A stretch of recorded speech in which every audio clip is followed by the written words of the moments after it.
दिव्या त्या रात्री एकटीच घरी झोपली होती. तिला झोप येत नव्हती, कारण तिचा नवरा विक्रमचा नोकरी रात्रीची झाली होती. ती आपल्या नवऱ्याला आठवत होती. तेव्हा तिचे सासरे तिच्यासमोर येऊन उभे राहिले. त्यांना पाहून ती चक्रावली. त्या सुंदर रात्री चंद्राची रोशनी खिडकीतून खोलीत येत होती. खोलीत एक मऊ प्रकाश पसरला होता. पण त्या शांततेत एक विचित्र बेचैनी होती. दिव्या बिछाण्यावर बसली होती. तिच्या डोळ्यात झोप नव्हती. तिच्या मनात फक्त एक विचित्र विचार वारंवार घोळत होता. तिला आपल्या सासऱ्यांच्या शब्दांची आठवण येत होती. तुझ्या साथीने मी एकदा पुन्हा जीवन जगू लागलो आहे. हे शब्द तिच्या मनात सतत गुंजत होते. तिला समजत नव्हते की हे फक्त एक सहज भाव आहे की यामागे काही गहन भावना लपलेली आहे. तिला माहीत होते की तिचे सासरे एक आदर्शवादी माणूस आहेत, पण गेल्या काही दिवसांपासून त्यांचे वर्तन थोडे बदललेले वाटत होते. कधी अचानक तिच्याकडे पाहणे, कधी बिनकारण जवळ येऊन बसणे. मग एक दिवशी जेव्हा ती एकटी होती, तेव्हा तिच्या सासऱ्यांनी तिच्या खांद्यावर हात ठेवला आणि म्हटले, दिव्या, तू माझ्या जीवनाची एक नवी आशा आहेस. तिला या वाक्याचा अर्थ काय आहे हे समजत नव्हते. हे फक्त सासऱ्यांचे आपल्या सुनेबद्दलचे स्नेह व्यक्त करणे होते की यामागे काही दुसरी भावना होती. दिव्याच्या मनात अनेक प्रश्न उठत होते. तिला माहीत होते की ही स्थिती खूप नाजूक आहे. एका बाजूला ती आपल्या सासऱ्यांचा आदर करते, तर दुसऱ्या बाजूला ती आपल्या स्थिती खूप प्रेम करते, जो सध्या व्यवसायाच्या कामाने बाहेर होता. तिला समजत नव्हते की ही स्थिती कशी हाताळावी. ती विचार करत होती की जर तिने विक्रमला हे सगळे सांगितले तर तो काय विचार करेल. त्या रात्री ती खूप उशिरापर्यंत झोपू शकली नाही. तिच्या डोळ्यात तेच प्रश्न सतत येत होते. तिला वाटले की कदाचित ती जास्तच विचार करत आहे. पण तिच्या हृदयाची धडधड वाढत चालली होती. दुसऱ्या दिवशी जेव्हा ती स्वयंपाकघरात काम करत होती, तेव्हा तिचे सासरे येऊन तिच्याजवळ उभे राहिले आणि हळूच म्हणाले, दिव्या, तू माझ्या जीवनात पुन्हा रंग भरले आहेस. दिव्या चक्रावून मागे वळली. तिने आपल्या सासऱ्यांच्या डोळ्यात काही विचित्र पाहिले. ती काही बोलायला गेली, पण शब्द तिच्या ओठांवर येऊन थांबले. दिव्याचे मन आता अधिकच अस्वस्थ झाले होते. ती प्रत्येक क्षणी आपल्या सासऱ्यांच्या शब्दांना आठवत होती. ती विचार करत होती की शेवटी हे सगळे काय आहे. कदाचित ती स्वतःच्या मनात जास्तच विचार करत आहे की खरोखरच तिच्या सासऱ्यांच्या नजरेत काहीतरी होते जे तिला समजत नव्हते. पण तिला माहीत होते की हे इतके सोपे नाही. ती आपल्या आईला सुद्धा काही सांगू शकत नव्हती, कारण तिला माहीत होते की तिच्या घरचे हे कधीच समजून घेणार नाहीत. दुसऱ्या दिवशी सकाळी जेव्हा ती नाश्ता करत होती, तेव्हा तिचे सासरे पुन्हा स्वयंपाकघरात आले. त्यांनी म्हटले, दिव्या, तुझ्या हातची चहा प्यायची इच्छा होत आहे.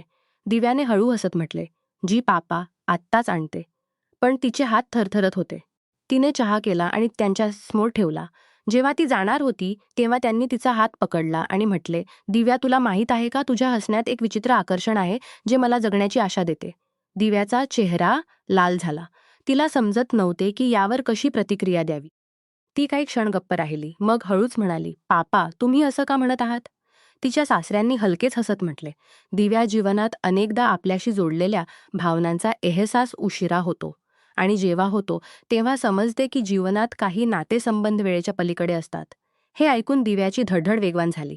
तिला वाटले की तिचे सासरे तिच्याशी काहीतरी नाते जोडण्याचा प्रयत्न करत आहेत. तिने स्वतःला सावरत म्हटले, पापा, तुम्हाला माझ्या सासूंची खूप आठवण येते ना? त्यांनी डोके हलवत म्हटले, हो दिव्या, पण आता तू माझ्या जीवनातील तो रिक्तपणा भरून काढत आहेस.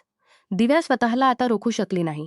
तिने हळूच म्हटले, पापा, मी तुमची सून आहे आणि माझे कर्तव्य आहे की मी माझ्या कुटुंबाची काळजी घेऊ. पण ती आपली बात पूर्ण करू शकली नाही. दिव्या, मला माहीत आहे, पण तुझ्याशी बोलून मनाला खूप शांतता मिळते. दिव्या तिथून निघून गेली. तिचे हृदय जोरजोरात धडत होते. तिला समजत नव्हते की हे सगळे कसे हाताळावे. तिच्या मनात एक विचित्र बेचैनी होती. तिने स्वतःला खोलीत बंद केले. तिने विचार केला की विक्रमला फोन करून सगळे सांगावे, पण मग तिला वाटले की कदाचित ती चूक करत आहे. तिच्या डोळ्यातून अश्रू वाहू लागले. तिला माहीत होते की अशा गोंधळात सापडली आहे जिथे कोणताही योग्य मार्ग दिसत नव्हता. ती काय करावे विचार करत होती. तेव्हा दारावर ठोका बसला. तिचे सासरे दाराबाहेर उभे होते. त्यांनी म्हटले, दिव्या, तू माझ्यावर नाराज आहेस का? दिव्याने हळू दार उघडले आणि म्हटले, नाही पापा, फक्त थोडीशी अस्वस्थ आहे. त्यांनी तिच्या डोक्यावर हात ठेवला आणि म्हटले, तू खूप समजूतदार आहेस दिव्या. मला आशा आहे की तू मला समजून घेशील. ती वळली आणि आपल्या खोलीत गेली. ती विचार करत होती की आता पुढे काय होईल. ती आपल्या जीवनातील या विचित्र वळणावर उभी होती जिथे तिला कोणताही मार्ग सुचत नव्हता. तिच्या हृदयात एक वादळ होते, पण तिला माहीत होते की तिने स्वतःला सावरावे लागेल. दिव्या आता पूर्णपणे गोंधळात होती. तिला समजत नव्हते की या स्थितीशी कशी निपटावे. तिने ठरवले की ती आपल्या सासऱ्यांपासून अंतर ठेवेल. पण हे करणे इतके सोपे नव्हते. घरात राहताना प्रत्येक दिवस, प्रत्येक क्षणी त्यांच्याशी सामना होत होता. दुसऱ्या दिवशी जेव्हा ती काम करत होती, तेव्हा तिच्या सासऱ्यांनी तिला बोलावले. दिव्या, मला तुझ्याशी काही महत्त्वाची गोष्ट बोलायची आहे. दिव्याचे हृदय धडधडू लागले. तिला वाटले की हे सगळे संपावे, पण तिने स्वतःला सावरले आणि म्हटले, जी पापा, सांगा. तिच्या सासऱ्यांनी हळूच म्हटले, दिव्या, मला वाटते की तू काहीशी अस्वस्थ आहेस. मला तुझ्यामुळे काही त्रास होऊ द्यायचा नाही. दिव्याने म्हटले, पापा, मी ठीक आहे. तुम्ही माझी चिंता करू नका. पण तिच्या सासऱ्यांनी तिची बात न ऐकता म्हटले, पहा दिव्या, तू माझी सून आहेस आणि मी तुझा सासरा आहे. पण याचा अर्थ असा नाही की आपण एकमेकांशी खुलेआम बोलू शकत नाही. दिव्याने त्यांच्या बातीला उत्तर देण्याऐवजी स्वतःला कामात व्यस्त केले. पण तिचे सासरे तिच्या जवळ आले आणि कमी आवाजात म्हणाले, दिव्या, मला माहीत आहे की तुझ्या मनात काय चालले आहे, पण मी फक्त इतकेच सांगू इच्छितो की तू मला चुकीचे समजू नकोस. मी तुझ्याशी फक्त बोलू इच्छितो. दिव्याने नजरा खाली घेतल्या. तिच्या सासऱ्यांनी म्हटले, पहा दिव्या, मी तुला काही त्रास देऊ इच्छित नाही. पण जेव्हापासून मला असे वाटते की माझे जीवन बदलले आहे. तू मला समजतेस, माझी काळजी घेतेस आणि मी इच्छितो की आपण दोघे एकमेकांचा आधार बनू. दिव्याने त्यांची बात ऐकून म्हटले, पापा, मी तुमची सून आहे आणि माझे कर्तव्य आहे की मी माझ्या कुटुंबाची काळजी घेऊ. पण आमच्यात असा कोणताही नातेसंबंध असू शकत नाही जो या मर्यादांच्या पलीकडे जाईल. तिच्या सासऱ्यांनी एक दीर्घ श्वास घेतला आणि म्हटले, दिव्या, मला माहीत आहे की हे सोपे नाही, पण मी माझ्या जीवनात खूप एकटेपणा सहन केला आहे आणि आता जेव्हा तू माझ्याजवळ आहेस तेव्हा मी स्वतःला आनंदी वाटतो. दिव्याच्या डोळ्यात अश्रू आले. तिने विचार केला की ती विक्रमला सगळे सांगेल, पण तिला माहीत होते की हे इतके सोपे नाही. जर तिने विक्रमला सांगितले तर कुटुंबात मोठा गोंधळ उभा राहू शकतो. दिव्याने स्वतःला सावरत म्हटले, पापा, मी तुमच्या भावनांचा आदर करते, पण आपण काही सीमा पाळल्या पाहिजेत, जेणेकरून कुटुंबात कोणतीही गैरसमजूत न होईल. तिच्या सासऱ्यांनी हळू हसत म्हटले, ठीक आहे दिव्या, मी तुझी बात मानकोस. दिव्याने डोके हलवले आणि तिथून निघून गेली.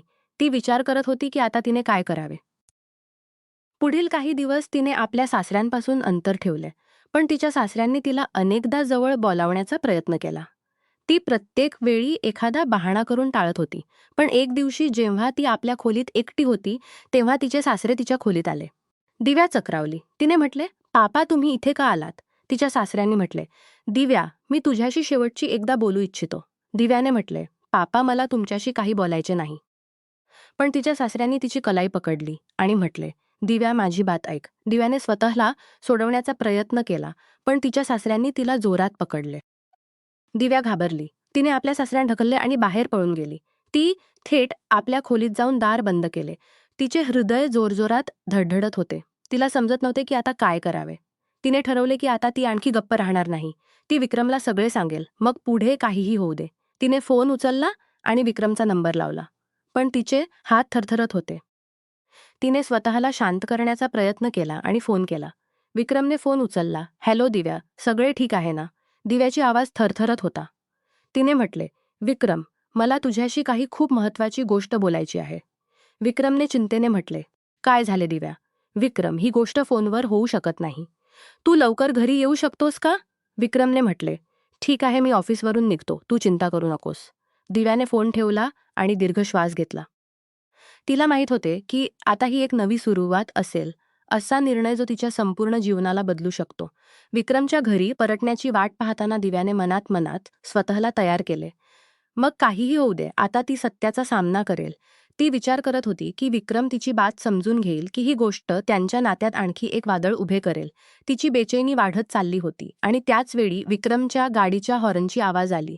तिच्या हृदयाची धडधड वेगवान झाली. तिने दार उघडले आणि पाहिले की विक्रम वेगाने तिच्याकडे येत आहे. विक्रम आत आला आणि दिव्याच्या घाबरलेल्या डोळ्यांना पाहून लगेच समजला की गोष्ट गंभीर आहे. त्याने म्हटले, दिव्या, काय झाले? तू इतकी अस्वस्थ का दिसत आहेस? दिव्याने दीर्घ श्वास घेतला. हे खूप महत्वाचे आहे. विक्रम, मला तुला काही सांगायचे आहे. हे खूप महत्वाचे आहे. विक्रमने तिची बात ऐकून तिला लक्षपूर्वक पाहिले. हो दिव्या, गोष्ट आहे. हो दिव्या, सांग, काय गोष्ट आहे? दिव्याने स्वतःला थोडे सावरले आणि बोली, विक्रम, गेल्या काही काळापासून मी खूप अस्वस्थ आहे आणि याचे कारण तुझे पापा आहेत. विक्रम चक्रावून म्हणाला, माझे पापा, त्यांनी असं काय केलं? दिव्याच्या डोळ्यात अश्रू आले. तिने म्हटले, ते माझ्याशी विचित्र पद्धतीने वागत आहेत. मला समजत नाही की मी काय करू. मला भीती वाटत आहे. विक्रमचे डोळे कठोर झाले. त्याने म्हटले, दिव्या, साप सांग, पापांनी असं काय केलं आहे? दिव्याने स्वतःला सावरले आणि सगळे तपशीलवार सांगितले. ती रडत म्हणाली, मी समजत नव्हते की काय करावे. तुला हे सगळे सांगणेही खूप कठीण होते. विक्रमने रागाने भरलेल्या स्वरात म्हटले, हे सगळे मला आधी का सांगितले नाहीस दिव्या? दिव्याने म्हटले, मी घाबरले होते. मला वाटले की कुटुंबात कोणताही वाद उभा राहू नये. विक्रमने दीर्घ श्वास घेतला. त्याच्या डोळ्यात राग आणि दुःख दोन्ही होते. दिव्या, तू सही केलेस की मला सांगितलेस? मी आत्ताच पापांशी बोलतो. तो लगेच आपल्या पापांच्या खोलीकडे वळला. दिव्या मागून त्याला थांबवण्याचा प्रयत्न करत होती. विक्रम, थांब ना, कृपया शांत राहा. शांत हा. पण विक्रमचा राग आता शिगेला पोहोचला होता. तो आपल्या पापांच्या खोलीत शिरला आणि जोरात दार बंद केले. त्याने म्हटले, पापा, मला तुमच्याशी बोलायचे आहे आत्ताच. त्याच्या पापांनी उठत म्हटले, काय झाले बेटा? विक्रमने कडक स्वरात म्हटले, तुम्ही तुम्ही दिव्याशी जे केलं ते मी सहन करणार नाही. तुमच्यापासून अशी अपेक्षा नव्हती. त्याच्या पापांनी थोडी घबराहट दाखवत म्हटले, विक्रम, तू काय बोलतोस? मी काहीही चुकीचे केले नाही. विक्रमने रागाने म्हटले, दिव्या खोटे बोलत नाही पापा. तुम्ही तिला अस्वस्थ केले आणि हे सहन करण्याजोगे नाही. त्याच्या पापांनी बचाव करत म्हटले, विक्रम, मी फक्त तिला समजावून सांगू इच्छित होतो. तिला एकटे वाटत होते. मी काही चुकीचे केले नाही. विक्रमने रागाने म्हटले, हे सगळे सांगणे सोपे आहे. पण मला माहीत आहे की तुम्ही काय करत होता.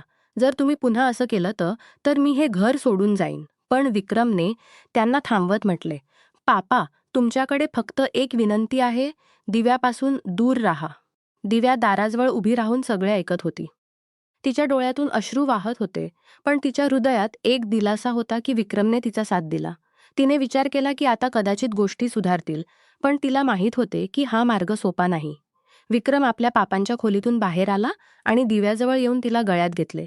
दिव्या, मला माफ कर. मी तुला इतक्या त्रासात एकटी सोडली. दिव्याने त्याच्या गळ्यात हात घालत म्हटले, नाही विक्रम, तुझ्या सोबत असल्याने मला आता काही भीती नाही.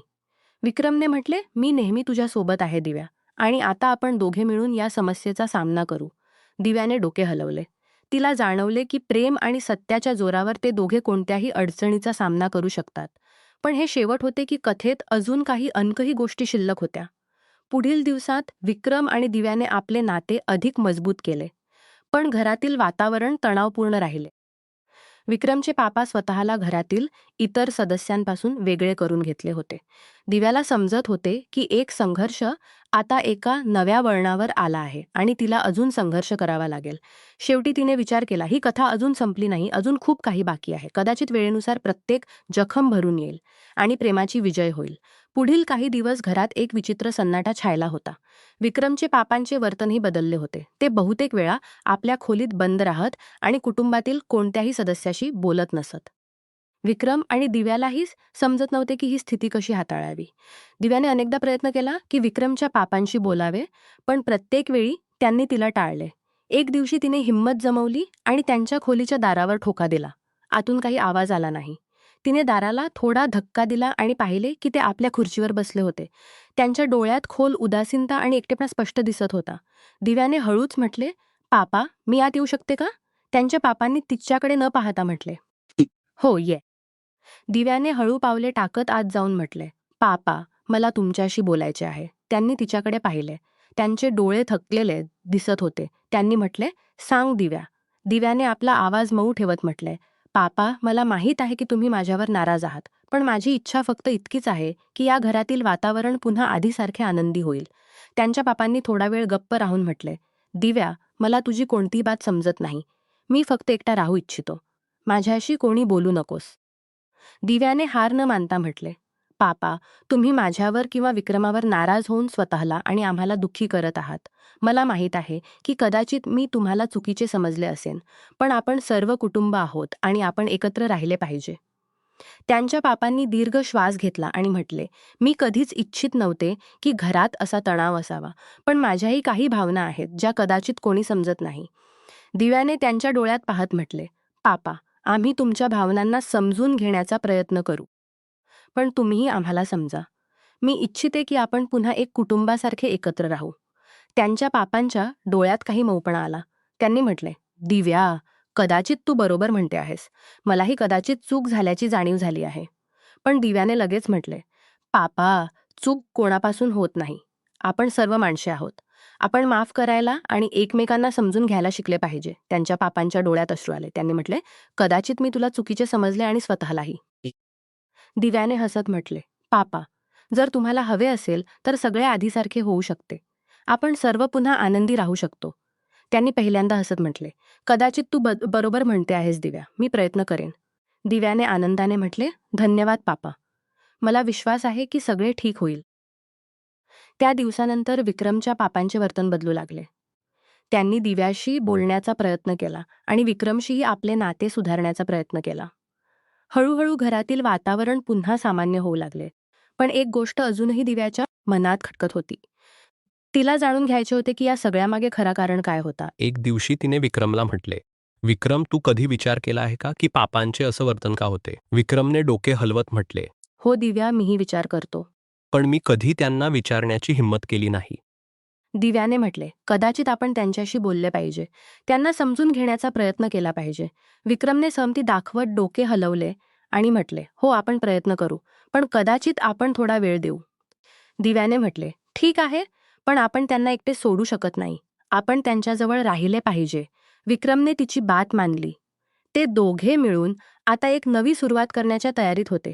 पण त्यांना माहीत होते की ही यात्रा सोपी नाही. या दरम्यान दिव्याला जाणवले की तिने आपल्या सासूशीही बोलले पाहिजे, जेणेकरून घरात सगळे सामान्य होईल. दिव्या आपल्या सासूच्या खोलीकडे पावले टाकली. तिची सासू अनेकदा आपल्या खोलीत एकटी राहत असे. दिव्याला माही चेहऱ्यावर उदासीनतेच्या रेषा स्पष्ट दिसत होत्या. दिव्याला माहीत होते की सासूने हळूच म्हटले, कोण आहे? तिने त्यांच्याजवळ जाऊ लागेल. कोण आहे? दिव्याने उत्तर दिले, मी आहे आई. सासूने दार उघडले आणि दिव्याला पाहून हलक्या हसण्यासह म्हटले, ये बेटी, आत ये. दिव्याने खोलीत प्रवेश करताच जाणवले की खोलीचे वातावरण भारदस्त होते. भिंतींवर त्यांच्या जुन्या फोटो होत्या, ज्यात त्या आपल्या नवऱ्याबरोबर हसत उभ्या होत्या. दिव्याने त्या फोटोंकडे इशारा करत म्हटले, आई, या फोटोंमध्ये तुम्ही किती आनंदी दिसत आहात. सासूच्या डोळ्यात ओलावा आला.